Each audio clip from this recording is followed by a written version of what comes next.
Hey everyone, and welcome back to our channel. In today's video, we are going to show you how to undo actions in Adobe Premiere Pro. Let's begin. Now, the first thing that you need to do is to log in using your credentials. If this is your first time in Adobe Premiere Pro, I want you to click the free trial option, and from here just follow the on-screen instructions and you're good to go. So, to undo actions here in Adobe Premiere Pro, you can use any of the following known methods.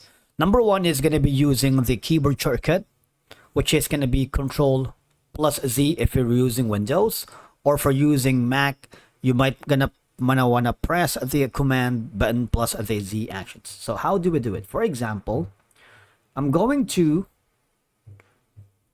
delete this, right? So I have accidentally deleted the entire elements or videos and audios or pictures or images here by accident. For me to be able to undo that action, again, press the Control plus Z button. You see that? Or Command plus Z if you're using Mac.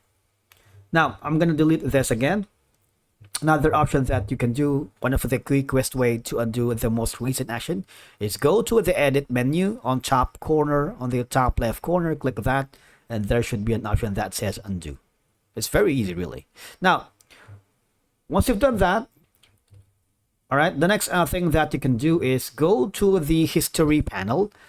Now, Premiere Pro keeps track of your recent actions in the history panel. All right, so if you can't see the history panel, all you have to do is go to the window, click the history right here. You see this? It will automatically give this window. Now, if you don't have the history right here, all I have to do is go to the window, click this, and this will give you all the actions that you have previously done. All right, if you accidentally undo something and want to restore it, just redo the function button, redo. It's kind of easy. All right, and this will redo the action you just undid.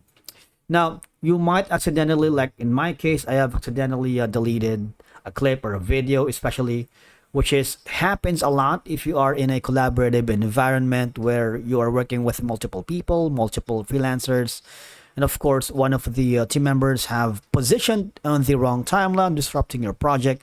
The undo feature will restore their previous position. So I've given you 3 ways. If you're sync audio incorrectly with a video, you can undo that action and realign them properly. Or you can always undo it to bring back the default settings. The undo button is a powerful tool to quickly correct mistakes and improve your workflow without needing to manually reverse changes. Thank you so much for watching. We will see you again in the next one.